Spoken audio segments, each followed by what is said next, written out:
Putin and Xi describe themselves as victors of World War II and declare unprecedented level of relations. Trump to consider sanctions against Russia very closely this week. And Russia preparing fall offensive. ISW reveals Kremlin's new battlefield goals. The latest news next.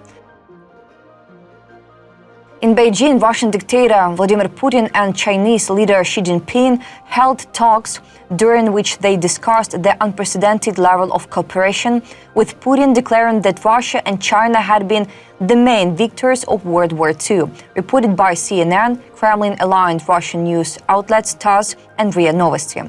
The talks began with a trilateral meeting involving Mongolia, followed by bilateral negotiations between Putin and Xi.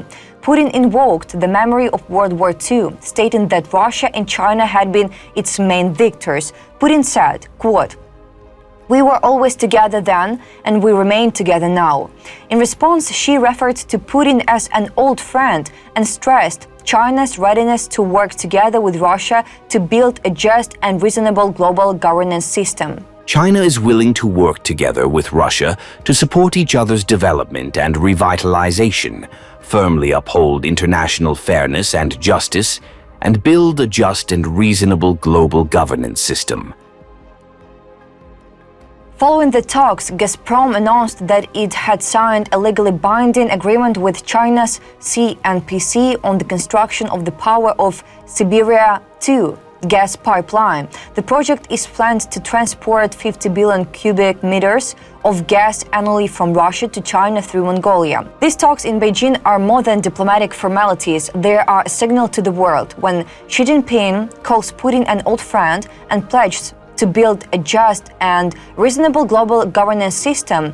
Together, it is not just rhetoric, but a declaration of intent, with energy deals like Power of Siberia 2 cementing their partnership. Russia and China are openly positioning themselves as an alternative pole of power to the West.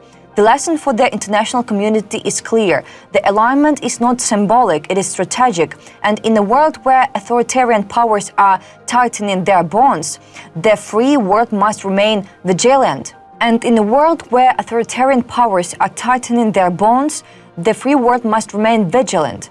The echoes of history remind us when leaders rewrite the past to justify the present, the future can quickly turn dangerous. The world must tread carefully. The Russian army is preparing for a fall offensive as evidenced by the large-scale regrouping of the forces on the front. The Russian command is likely focusing efforts on capturing the rest of the Donetsk region, according to the Institute for the Study of War. According to analysts, the Russian military command has redeployed relatively elite units of Marines and airborne forces VDV to the Donetsk region from the northern Sumy region and the Kherson direction. Meanwhile, Ukrainian defenders fighting in the Pokrovsk direction reported the arrival of fighters from the 155th Marine Brigade from the Kursk region.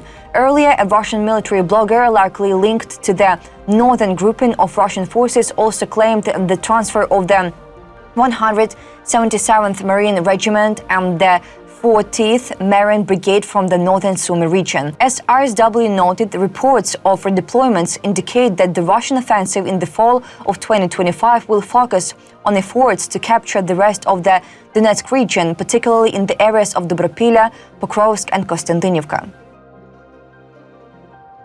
The Russian command's redeployment of forces from northern Sumy region to Donetsk region suggests that Russia is deprioritizing its offensive operations in Sumy region. Instead, the Russians have intensified attempts to encircle Pokrovsk, advance toward Dobropilla, and bypass Ukrainian fortifications from the west. Experts emphasize that in its efforts to achieve its goals, Russia is suffering significant losses, particularly in manpower. The previous Russian offensive in the fall of 2024 was also concentrated in the Pokrovsk direction. This trend demonstrates the enemy's slow advance and its inability to achieve desired results on the battlefield without enormous losses.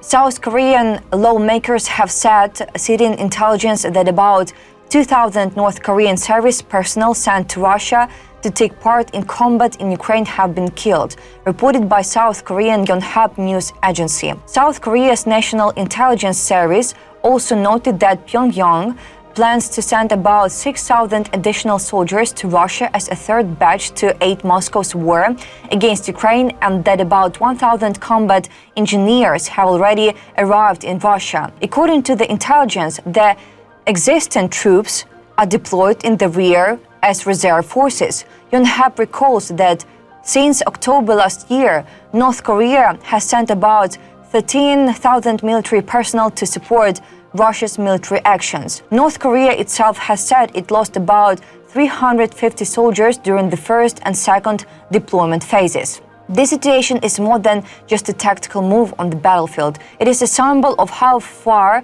authoritarian regimes are willing to go to preserve each other's power at the expense of human lives. The presence of North Korean troops in Russia's war against Ukraine shows the dangerous merging of dictatorship into a single front against democracy and international law. It is not only a regional threat, it is a global one.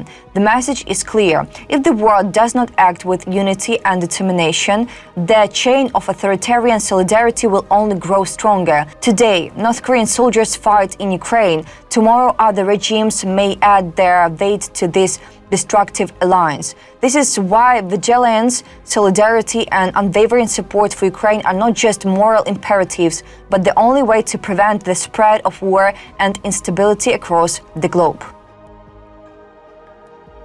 U.S. Treasury Secretary Scott Bessent has stated that U.S. President Donald Trump's administration will very closely consider the possibility of introducing new sanctions against Russia this week, reported by Bessent in an interview with Fox News. Speaking with Fox News, senior national correspondent Rich Edson, Bessent said that all options are on the table as Russian dictator Vladimir Putin has continued bombing Ukraine despite recent peace talks. President Putin, since the historic meeting in Anchorage, since the phone call when the European leaders and President Zelensky were at the White House the following Monday, has done the opposite of following through on what he indicated he wanted to do. As a matter of fact, he has, in a despicable manner, increased the bombing campaign. So I think with President Trump, all options are on the table, and I think we'll be examining those very closely this week. Sanctions cannot be treated as a talking point, as something to reconsider week after week. Every hour of hesitation is measured not in empty statements, but in human suffering, in lives lost to Russia's bombs. The world cannot afford to wait for Moscow's next atrocity to closely examine what should already be clear. If America wants to lead, it must act. If the free world wants to be respected, it must prove that promises carry weight. The Kremlin only understands strength. Hesitation is its ally, delay is its fuel. Enough of considering, enough of options on the table. The time has come for action, decisive, immediate, uncompromising action, because every day wasted in debate is a day stolen from Ukrainian survival and from global security itself. That's all for today. Thanks for watching this video. Support Ukraine, like and subscribe.